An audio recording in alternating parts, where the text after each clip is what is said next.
This segment brought to you by Kansas Soybean Commission. Progress powered by Kansas farmers. Hello and welcome to Horsing Around. I'm Dr. Chris Blevins at Kansas State University Veterinary Health Center. Today we're going to talk about something that is always of a concern with most horses, especially during the summer, and that's skin diseases and issues. We have to remember that the skin is actually the largest organ of the body, and so with that, trying to protect and keep it healthy is important. Now, skin issues are mainly seen during the summer, and we can even categorize those skin issues into two different categories. Contagious, that of which can go from one horse to the other, versus non-contagious skin diseases, that of which cannot be transferred from one horse to the other. In addition, with contagious, there are some skin diseases that can even be transferred to you or I, so as to humans. And we always need to be concerned potentially with that also. One of the first ones that we'll kind of talk about that is contagious is ectoparasites. That is bugs that live on the horse. Not necessarily a good thing in most aspects, especially during the summer or even in the winter when we consider lice. You have to remember though that lice do not go from horses to humans, but they can sure go from horse to horse. And you can see them on the horse usually under the mane, and more prevalent usually in the winter when the horses are kind of huddled together on there. The other one is mites. Some horses can even get mites, and they're usually pretty itchy with those also. They can be under the neck or under the ventrum or underneath the mane, but they're usually really itchy, even on the head.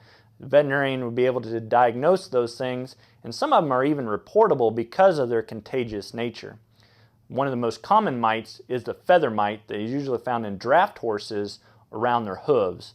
So I think, again, getting your veterinarian involved for some of those things, there are some treatment options for that and sure could help if you ever notice any of those things. The other one that is contagious is a fungus, ringworm.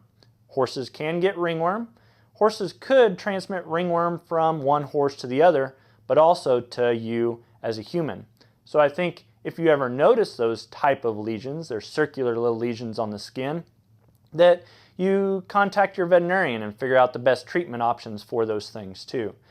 Other than treatment, the other thing is management, and I think keeping things clean. Remember, brushes can actually transmit from one horse to the other.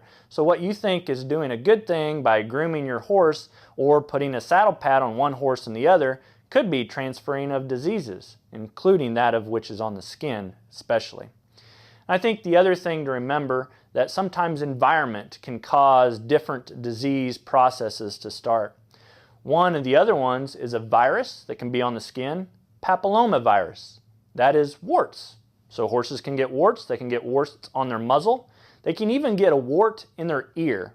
A lot of times that's transmitted by insects, flies and those things, especially into the ear.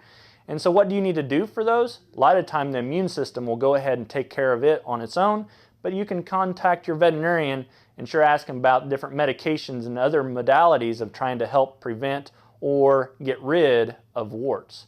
So I think with some of those, there are sure a lot of other things, including a lot of flies and just regular dermatitis, but talk to your veterinarian if you're concerned, how to prevent it, how to treat it.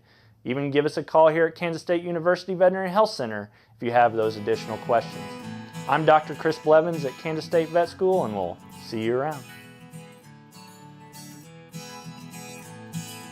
Closed captioning brought to you by Ag Promo Source. Together we grow. Learn more at agpromosource.com.